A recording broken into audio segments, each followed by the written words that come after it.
Guys, good morning! Ay, hindi. Afternoon na pala.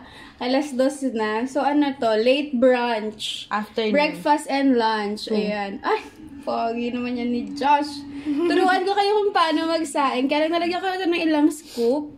Kasi dalawa kami dito. So, bali, 4 na scoop nito yung ginawa namin. And we're using rice cooker. Syempre. Tak-tak mo yan lahat. And, ayan. So, 4 na scoop to. Yung iba ginagawa nila. 4 na scoop nito, yung rice. Tapos yung scooper. 4 na ganun din na water yung nilalagay nila para daw match. Ako, may iba akong technique. Siyempre, wash mo muna to. Ayan. Yo, ilang beses winawash ang bigas? 3 beses. 3 beses daw. Labahin, din. Sa akin kasi 2 lang. Tapos ganyan yan. Lalamutakin mo siyang ganyan. Ayan, parang yung kaaway mo na nakikita mo. Parang, shoot ang ginames. Gigigil mo ako. Layuan mo ang lalaki ko. 5 million. Walang ganon. Layuan mo ang asawa ko. Ay! Mali eh. Ayan. Ganyan-ganyan. Tapos nakita niyo yung mga color white na yan. Di yan gatas. Charot lang yan. Tatapon mo yan. Tapos dapat magaling ka mag-balance. Yan, yung hindi tatapon yung buong bigas. Tapos natapon lahat, no? Paano kaya yun? Ayan. Ay, perfect. Walang tapon. Perfect. Tapos, isa pa. water pa ulit. Habang tumutulo yung water, ganyan-ganyanin mo na yung bigas. Yan, para mahugasan siya. Baka sabunin mo, ha?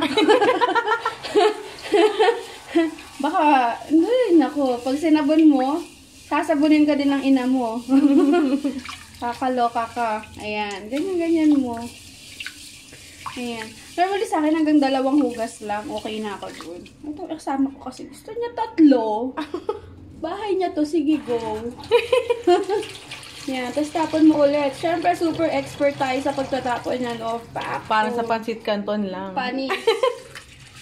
3 daw. Kasi tignan nyo, kapag kayong pangatlo, malinaw na kasi siya.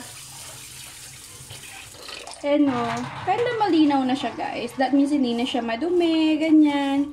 Kasi yung rice, medyo mabigat, dumi-dumi pa yan. May nakita ko kaninang itim. Asa na yun? Wala. Finding the black one. My God. Parang bato yun. Good luck sa makakakain, no? Sigaw ka, Darna! Hindi ko alam kung na-capture sa video, pero may nakita talaga ako kaninang parang black na lumulutang. Hindi ko alam nasa na siya. Nawala. Kung bato ka mamaya, may masakit yung ipin, biglang magkakrak. Oh! Crunchy! Ayan. Hindi na nagpakita. Hindi na siya nag-show up. My God. Where are you now? Ayan. Siyempre. 3 na yun ha, Mare. Hindi na magre-reklamo. Baka naman sabihin nyo, gawin na nating 4 para hugas na hugas. Kukutusan kita talaga kapag sobrang wash. Baka magalit na yung sa'yo, may nilad. Ayan. Sa akin ganito, diba? Yung kanina, sinusukat. Sa akin, finger. I'm using my fingernails. No, my finger talaga. Ito, daliri, be. Kung bastos, ha. Ayan. Ipa-flat mo siya. Dapat flat yung surface, yung lagayan niya. Hindi yung mga umuga-uga. Tapos, i-flat mo yung, yung bigas. Yan, ganyan. Pantay-pantay lang, besh. Ganyan. Parang ito yung bigas, gaganon-ganonin mo lang siya. Yan. Kasama talaga yun. Ito, hindi nag-wash ng bigas, diba? Yun yung pampalasa. Kaya minsan, diba yung, parang sinangag na yung bigas nyo. Ganun. Ayan. Pa-flat mo siya, tapos ngayon, finger mo siyang ganun. Ibaba mo yung fingers mo hanggang dun, etong dulo, hanggang dun sa ilalim. Tapos susukatin mo yung bigas. Ayan. O diba, di nyo masyadong masait. Ayan. Tapos, gagamitin nyo tong thumb nyo, imamark nyo, parang kukurutin mo yung ano mo, kung hanggang saan siya. Ganyan. Oh, hanggang dyan. Gaganyanin mo siya, be. Hindi ako namamakyo, ha. Ganyan siya. Forgive me for that. Kasi ito yung longest fingernail ko. Ewan ko sa inyo. Pag mas mahaba to, naku, may mali. Iba yata yun. Ito yung longest fingernail ko. So, yan yung ginagamit ko. So, hanggang dito yung nasukat ko. Susukatin ko siya ngayon. Yung ano mo yun, around the area, dapat pantay-pantay sila. Walang lalamang. Ganyan. Hindi naman dapat super perfect. Baka maya 2 hours ka na Sukat-sukat, nag-ruler 2 pa. hours ka na nagsusukat, be. Tapos wala pa din. Hindi na naluto. Kung mahaba yung nails mo, kaya pa yan i-extend eh. Basta yung hanggang dito lang. Ganyan. O kaya, consider mo na yung nails mo. O sige. Dapat magaling ka sa measurement. Ganyan. Ganyan naman talaga eh. Tapos, since na kita mo doon hanggang dito yung nakurot ko, di ba?